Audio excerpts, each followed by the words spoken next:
Ryan et Daisy. Daisy, l'autorail diesel, se prend pour un modèle dernier cri. Tout ce qu'il y a de plus moderne.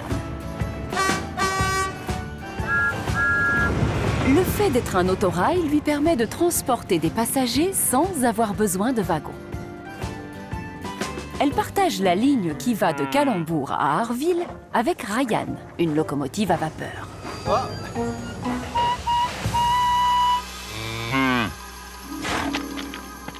Et même s'ils travaillent sur la même ligne, les deux engins sont très différents. Tandis que Daisy transporte des passagers, Ryan, lui, livre des marchandises avec des wagons. Et les wagons, Daisy, elle a horreur de ça. C'est elle qui choisit les missions qu'elle veut faire. On ne peut rien lui imposer. Ce matin-là, il est très tôt et Ryan est prêt à se mettre au travail. Pour Daisy, en revanche, c'est un peu plus compliqué. Tu viens? C'est l'heure. Je ne crois pas, non, Ryan. Travailler tôt, c'est mauvais pour mon châssis. Je m'accorde 10 minutes de plus. Oh.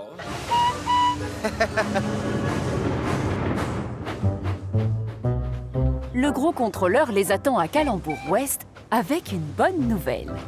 Ryan, vous vous êtes montré vraiment utile avec Daisy.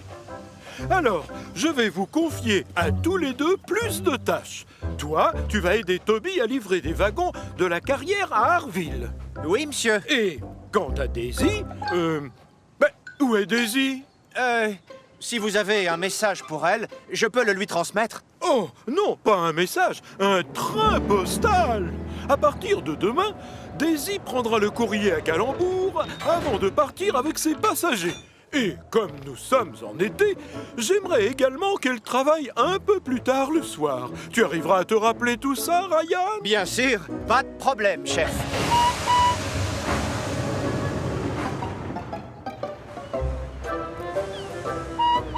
Oh, pauvre Ryan. Quelle horreur, ce vieux truc derrière toi! Mais non, c'est ton train postal. Tu dois aller chercher le courrier à Calembour-Ouest demain très tôt et travailler tard le soir. Mais je suis un autorail diesel. Tu feras ça beaucoup mieux que moi, c'est évident. Je ne peux pas tracter un train. Je ne suis pas faite pour ça. Mais le gros contrôleur Et puis dit que... d'ailleurs, je te trouve génial avec le train postal. Tu es vraiment utile. Ah oui? J'accepte dans ce cas-là. Merci, Daisy.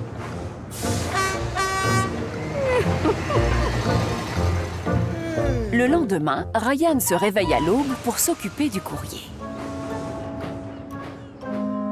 Il est tellement débordé qu'il arrive en retard à son rendez-vous avec Toby. Désolé. Ne t'inquiète pas. C'est pas grave, mais tâche d'être à l'heure demain, d'accord? Plus tard dans la journée, Ryan croise Daisy. Où vas-tu? Je peux savoir? Je rentre me coucher. Je suis exténuée. Mais tu es censé travailler tard. Oh, Ryan, fais-le à ma place. Dis oui. Tout ce travail en plus, c'est mauvais pour mon châssis. Mais tu as un moteur diesel. Moi, je suis moins puissant. Tu peux tracter ces wagons-là et tu me rendrais un immense service et tu serais vraiment utile. C'est vrai.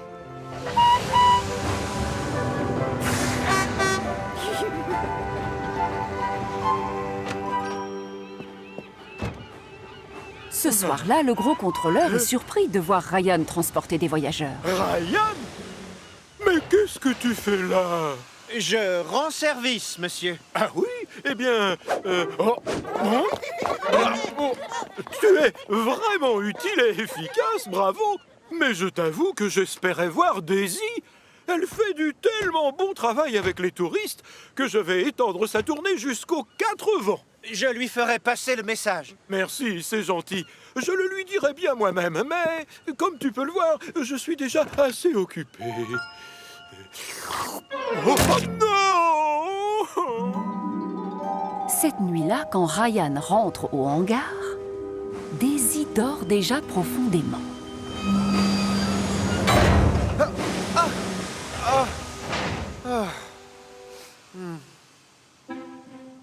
elle dort toujours le lendemain matin quand Ryan part chercher le courrier. La locomotive violette roule doucement pour ne pas la réveiller. Il sait que c'est mauvais pour son châssis. Bonjour, au travail. Le pauvre Ryan a un programme chargé. En plus de ses missions habituelles et du travail en plus, il doit aussi faire des heures supplémentaires pour remplacer Daisy. Je suis prêt. Vite, accrochez-moi.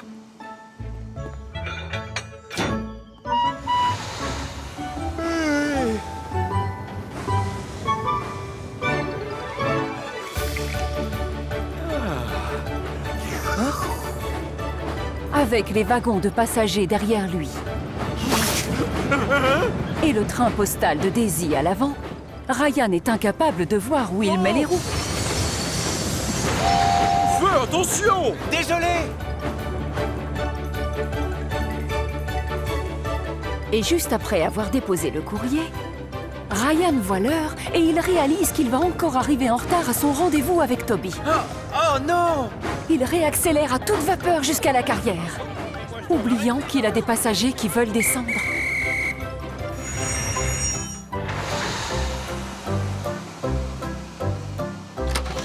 Hé! Vous ne pouvez pas descendre ici! Stop! Attendez! Il vous faut des casques! Le pauvre Ryan se sent épouvantablement gêné. Quant au gros contrôleur, il en a après. Daisy, tu n'es pas allé jusqu'aux 4 vents, je te l'avais demandé pourtant. Oh, je vous assure que je n'étais pas au courant, monsieur. Oh, j'ai rencontré Ryan qui transportait tes passagers hier, et ce matin avec ton train postal. J'ai l'impression qu'il fait toutes tes nouvelles missions. Ryan m'a remplacé parce que il voulait prouver qu'il était vraiment utile. Ryan et Daisy, je vous ai confié cette ligne pour que vous travailliez tous les deux. Vous devriez donc vous entraider. C'est bien de rendre service à un ami, mais cet ami doit faire la même chose. Oh, pardon, Ryan, je ne me suis pas très bien comporté. Non, en effet. Et maintenant, Daisy, puisque tu ne veux pas gérer le train postal, je vais te confier une autre mission. Demain donc, tu seras en charge du travail supplémentaire de Ryan. Oh, mais vous pensez à mes ressorts et à mon châssis? Bon, d'accord, j'accepte de le faire pour mon ami. Bien. Daisy, l'autorail diesel, aime faire le travail qui lui plaît. Pas question de faire autre chose. Je suis prête. Je pars chercher tes wagons maintenant. Super! Merci, Daisy. Et ensuite, je vais à la carrière. Passe une bonne journée. Tu es une bonne amie, Daisy. Je sais, Ryan. Toi aussi, d'ailleurs.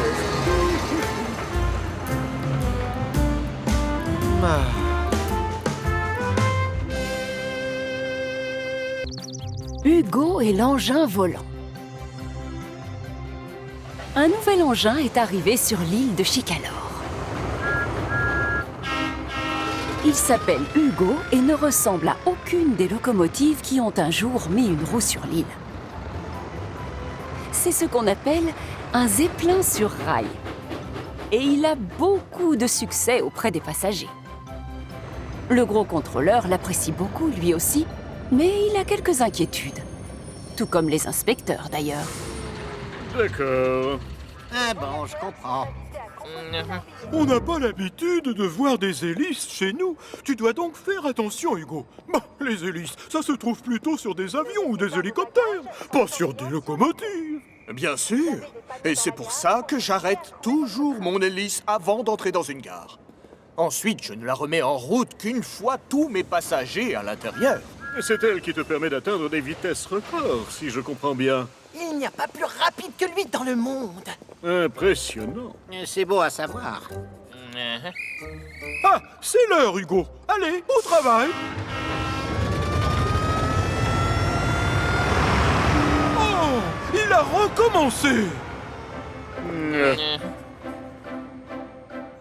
Ce jour-là, alors qu'Henri revient du continent, il aperçoit quelque chose qui le fait bouillonner de surprise. C'est Hugo! En fait, il vole! Henri fonce à toute vapeur raconter aux autres ce qu'il a vu. Ah! Je vous avais bien dit que ce n'était pas une vraie locomotive. En réalité, c'est un imposteur. Mais comment il vole dans le ciel? Il n'est pas trop lourd pour ça? Pourquoi tu ne lui poses pas la question? On parle de moi? Et qu'est-ce que vous voulez savoir? Non! Hugo, je t'ai vu! On ressent quoi en volant dans les airs? Hein? Ne te vexe pas, Henri, mais je ne sais pas du tout de quoi tu parles. Les copains, je viens de voir Hugo. Il est en train de voler, oui, dans le ciel. Attention, une locomotive entre en gare. Hugo? Ah! Mais comment peux-tu être ici et dans le ciel en même temps? Je reconnais que c'est très mystérieux. Hugo rattrape Thomas alors que celui-ci est en train de rouler avec le train local. Ah, bonjour, Thomas. Est-ce que tu l'as vu, toi, l'engin volant qui me ressemble? Quoi? Mais quel engin volant? Je ne sais pas trop. Moi, je ne l'ai pas vu encore. Hugo roule tellement vite sur la colline de Gordon que Thomas croit qu'il va décoller et se mettre à voler comme un avion. Et c'est seulement un peu plus tard que la locomotive bleue aperçoit enfin l'engin volant. Oh, waouh! C'est vrai qu'on dirait Hugo. Hein? C'est quoi qui ressemble à Hugo? Seul Hugo ressemble à Hugo. Mais non, les filles. Je faisais allusion à l'engin volant, là-haut. Justement, c'est là que je devrais être, Thomas. Avec l'autre, dans le ciel. Mais tu n'es pas un avion. Mais enfin, cet appareil, c'est un zeppelin. Et moi, tout le monde m'appelle le zeppelin sur rail. Donc, je devrais pouvoir voler comme l'autre. Oh! Ça y est, je vois Hugo maintenant. Et l'autre Hugo aussi. Celui qui peut voler. Ah.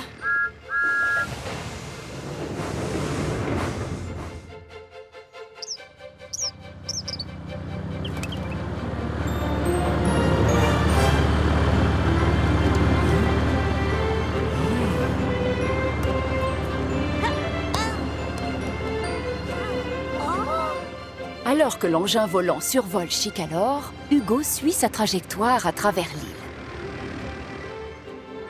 C'est plus silencieux qu'un hélicoptère ou qu'un avion. On dirait un peu un gros ballon. Les voilà qui arrivent bientôt de l'autre côté de l'île.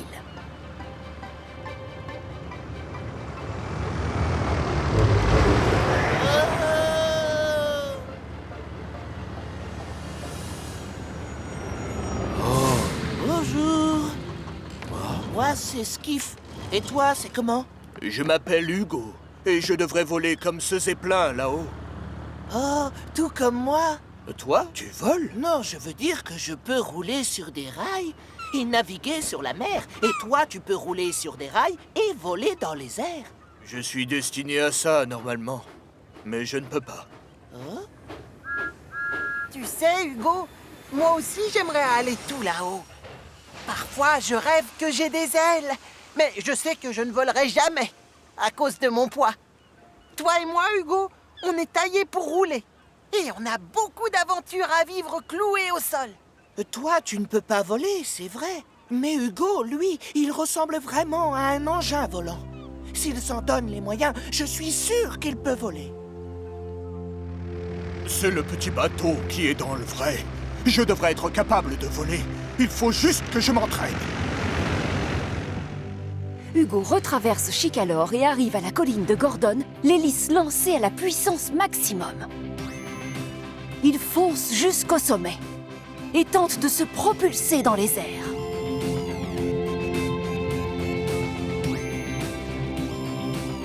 Mais ses roues refusent de quitter les rails.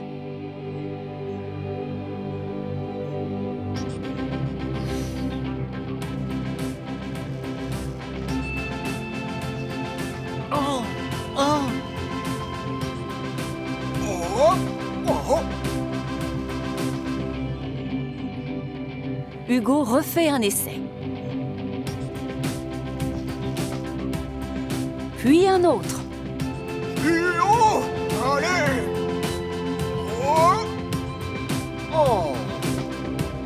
Hélas, ses roues refusent toujours de quitter le sol.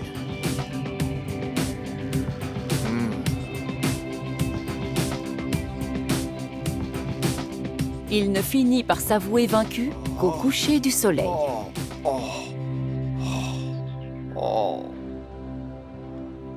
C'est Thomas qui avait raison. Il est beaucoup trop lourd pour pouvoir voler.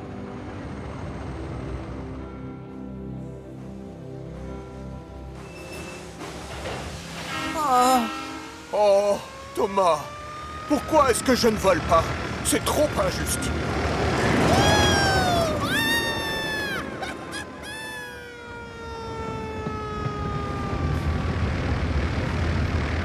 Hugo!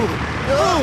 Hugo! Arrête l'hélice, tu entends? Oh, pardon, monsieur, j'avais la tête ailleurs. J'ai essayé plusieurs fois de décoller. Quoi? Ah! Oui! Seulement, je n'ai pas quitté le sol. Oh, oh misère. Oh, écoute, si ton inventeur avait voulu que tu voles, il t'aurait fabriqué des ailes. Oh, et il aurait fait en sorte que tu sois considérablement plus léger. Au lieu de ça, tu es un zeppelin sur rail. Il n'y en a pas deux. Tu es unique. Personne d'autre ne roule aussi vite que toi, tu sais. On s'en moque que tu voles. Tu dois juste être fier de tout ce dont tu es capable. Grâce à cette fabuleuse et belle hélice. C'est vrai, même si je l'oublie souvent. Encore Hugo, encore, s'il te plaît! Esquive aimerait que tu lui souffles dans la voile, comme tout à l'heure, Hugo. D'accord. Mais laissez-moi d'abord sortir de la gare.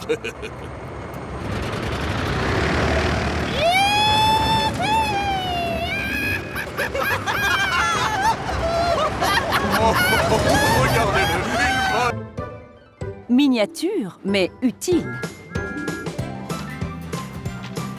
Il arrive parfois que Thomas accompagne des passagers jusqu'au carrefour de Calembour pour leur permettre de partir en balade avec les mini-locomotives. Salut Bert, salut Mike. Oh, et salut Rex. Bonjour, Thomas. Thomas aime beaucoup les mini-locomotives. Ses passagers aussi. Le problème, c'est qu'ils ne les prennent pas très au sérieux. Oh, ils sont trop choux et tellement petits. Ah, ils sont là, papa, regarde. Je les vois. Ils ressemblent beaucoup à des jouets, pas vrai? Alors ça, c'est la meilleure. Non, nous ne sommes pas des jouets. On n'est pas grands, mais on travaille énormément et on est vraiment utile. Bien sûr que oui, Mike. Garde ton sang-froid, ce ne sont que des humains. Rex a raison, Mike. Les passagers n'ont pas voulu nous insulter. Mike est souvent grognon. Il se met en colère très facilement. Oust, oust. Vous voyez que vous gênez, non? Dégagez le passage. Écartez-vous de la voie. Oh. Je vous rappelle que nous, on a des missions. Cette nuit-là, dans le hangar, Mike se plaint des moutons auprès de Rex et de Burt. Ces bêtes ne causent que des problèmes. Je ne vois pas ce qu'on leur trouve. Ils sont stupides. Oui, ils sont stupides, mais ils sont utiles, comme nous trois. Utiles? Non, là tu dérailles, Rex. Je t'assure, le fermier vend la laine et avec on fait des vêtements. Ces choses qu'ils portent sur eux en guise de peinture. C'est exactement ça. C'est alors que les mini-locomotives ont la surprise de recevoir la visite de Monsieur Duncan, le petit contrôleur. Les fermiers nous ont chargés de livrer la laine au marché. Si tout se passe bien, ça montrera aux autres que nous sommes vraiment utiles et efficaces. Alors donnez le meilleur de vous-même. J'ai du mal à comprendre, monsieur. Les bêtes sont interdites sur les voies. Elles n'obéiront pas. C'est ce qu'a vécu Mike aujourd'hui. Mais non, n'importe quoi. Les moutons restent là. On prend seulement leur laine dans nos wagons. C'est facile comme mission. Ah oui? J'ignore si cela sera si facile que ça, Rex, mais puisque tu as l'air de bien t'y connaître, tu prendras le premier train. Oh, merci, monsieur. Faites-moi confiance. Ce sera super facile. Je parie que ce sera compliqué. Le lendemain matin, Rex va chercher des wagons et part voir les fermiers pour qu'ils lui donnent la laine.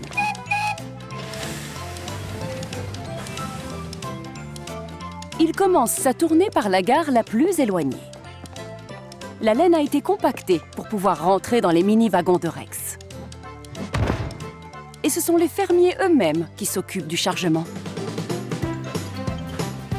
Rex s'arrête donc à chaque ferme située le long de la ligne.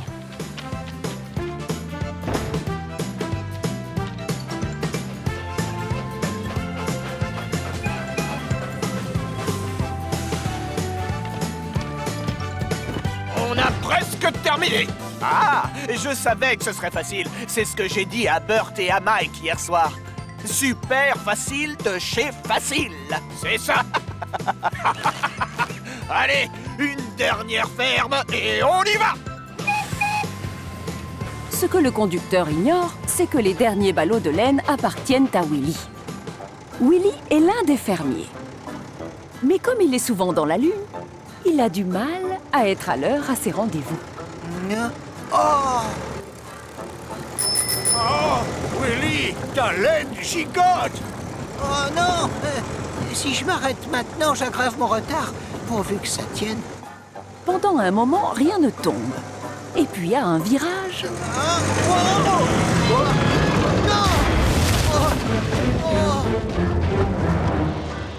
Oh, zut! Ma pauvre laine! Oh, c'est Rex! Oh! Je savais que ce serait facile. Je l'avais dit tout à l'heure. Et c'est la catastrophe. Rex! Rex! Ralentis! Attention! Oh, il faut qu'on s'arrête. Freine!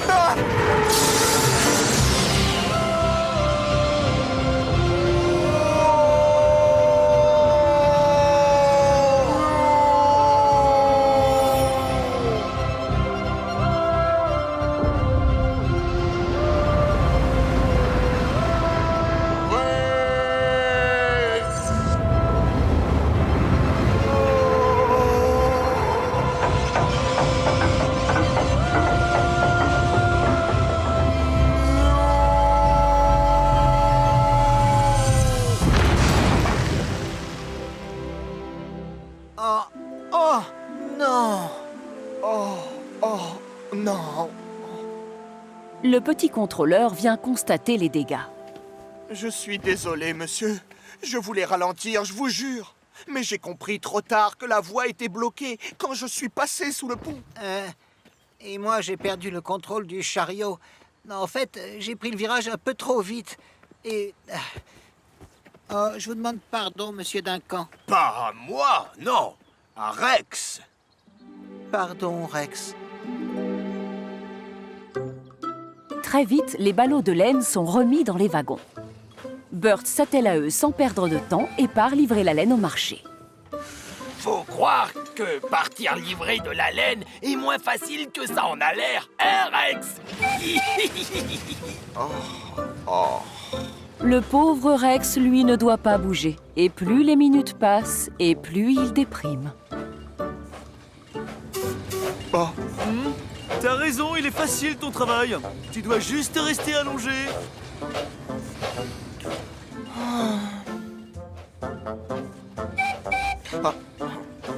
C'est Rex. Qu'est-ce qui t'est arrivé?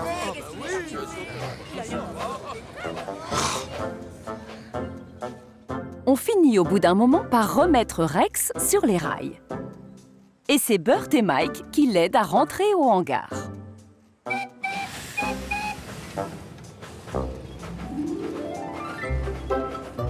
En fait, je suppose que cet accident m'apprendra à me montrer plus modeste. Non, au contraire, ce n'est pas du tout ta faute. C'est celle de Willy le fermier. Le petit contrôleur est déjà dans la zone des hangars quand ils arrivent à Calembour. Ah, Rex, tu es là. Content de te revoir. Je suis très fier de toi. D'ailleurs, je suis très fier de vous trois.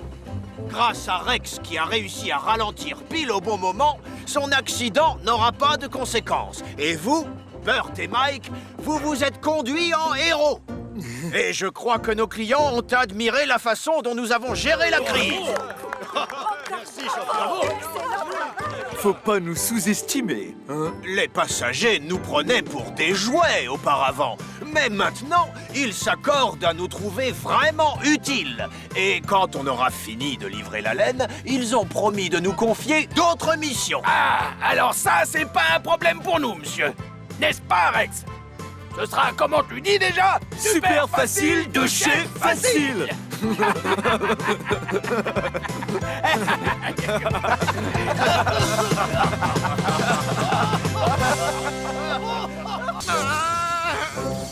Un fourgon-frein autoritaire.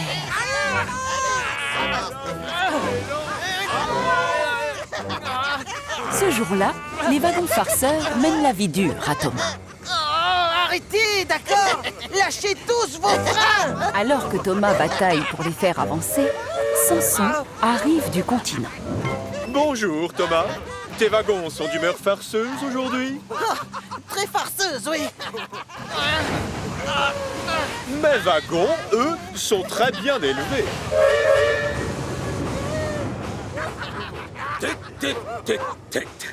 Ces wagons farceurs sont vraiment lamentables. Je ne supporterai pas une attitude pareille. Oh, salut. Et qui es-tu? Je suis Bradford. Prends-moi avec toi et je te montrerai comment gérer des wagons farceurs. Ah oui? J'accepte, d'accord. J'ai besoin d'un fourgon-frein. Et au fait, je m'appelle Thomas. Surtout, je dois leur faire face, Thomas. Je dois garder un œil constant sur cette troupe.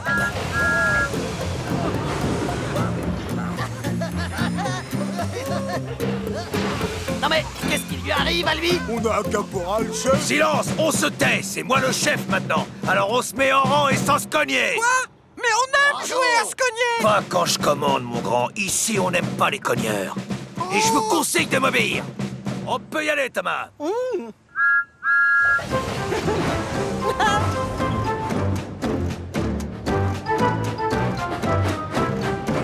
On est bien sage.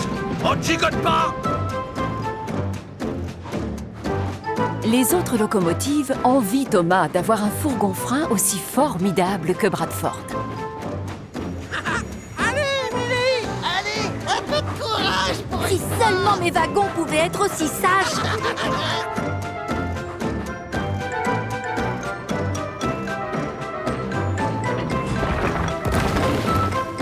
Merci, Owen! En avant toutes! Et c'est la catastrophe. Wow, wow, wow. Bradford, ça ne va pas? D'après le manuel officiel de la sécurité des chemins de fer, la hauteur des pierres sur ces wagons a 9 mm de trop. Oh, pardon?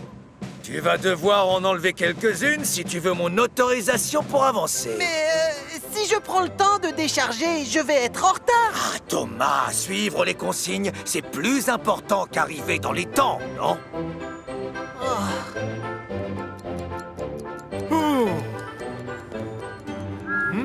Ah, Thomas?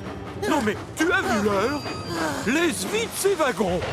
Va chercher Annie et Clarabelle et rattrape ton retard. Oui, monsieur.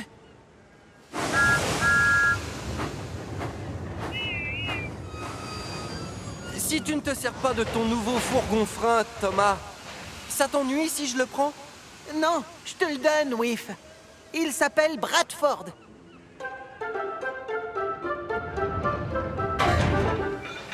Tu es prêt, Bradford? En avant toutes! Wop, wop, wop. Arrête-toi tout de suite. Pourquoi? Explique-moi! Tu n'iras nulle part tant que ces wagons tout crottés n'auront pas fait un brin de toilette. Mais ils vont livrer le contenu des poubelles à la décharge. C'est stupide. Peu importe. Un wagon sale est un wagon chahuteur. Fonce, on va les laver. Hop, hop, hop, plus vite, plus vite. Oh.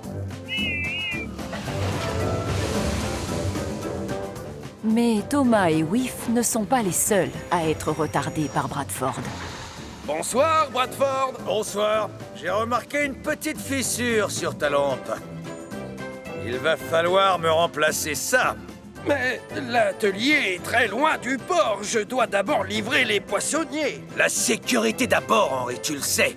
Même quand il s'agit de poissons frais. Quand Henri rentre à l'aube à la gare de triage, toutes les autres locomotives ne parlent que de Bradford, le nouveau fourgon-frein. Et moi, j'étais tellement en retard que le gros contrôleur était furieux. Avec moi aussi, il était en colère. Et tout ça parce que Bradford m'a forcé à rouler très lentement à cause d'une feuille qui s'était posée sur un rail. Il n'arrête pas de nous mettre en retard avec ses consignes idiotes et tous ses règlements. Et du coup, on a des problèmes avec le gros contrôleur. On n'a qu'à pas travailler avec lui. Il y a d'autres fourgons freins qu'on peut prendre. Mais plus tard, ce même matin, Thomas doit aller chercher des pierres à la carrière. Et Bradford est le seul fourgon-frein disponible. Oh non! Pas Bradford! Il va encore me mettre en retard. Pour éviter d'avoir encore des problèmes avec son chef, Thomas décide de partir en douce sans fourgon-frein. Tu fais quoi, Thomas? Thomas? Thomas! Attends! Je voudrais te dire un mot! Dépêche-toi, Owen! C'est bon! Cette fois, le gros contrôleur sera content de mon travail.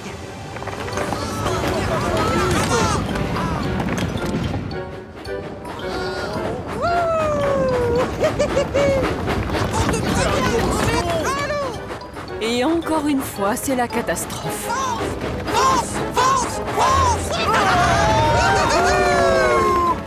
Sans fourgon-frein et avec des wagons remplis de grosses pierres, Thomas ne peut pas s'arrêter.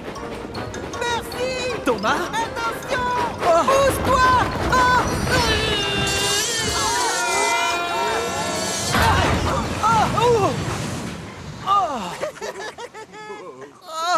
Pardon, Percy.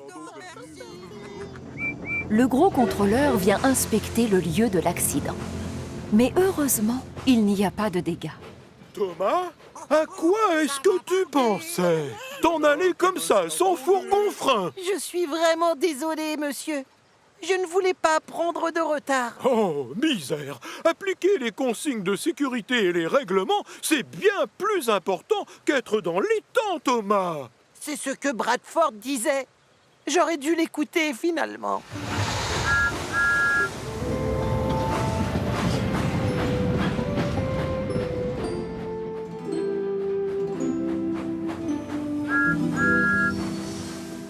Salut, Bradford.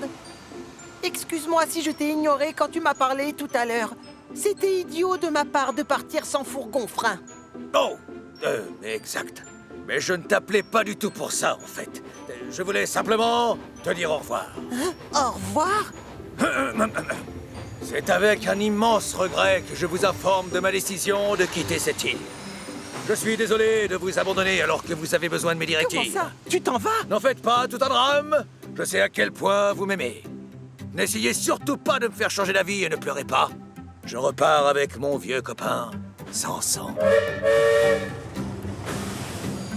On forme une super équipe, Bradford et moi. Eh bien, je tiens à dire que tu vas beaucoup nous manquer, Bradford. Absolument. Comme c'est dommage. Bonne chance.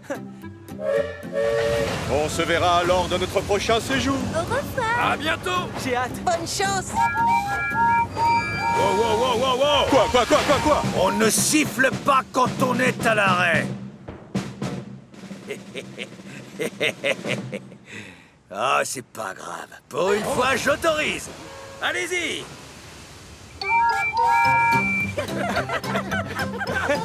Après tout ce qu'il leur a fait subir, les locomotives sont plus que ravies de dire au revoir aux fourgons-freins autoritaires. Mais les plus heureux de tous, ce sont les wagons farceurs.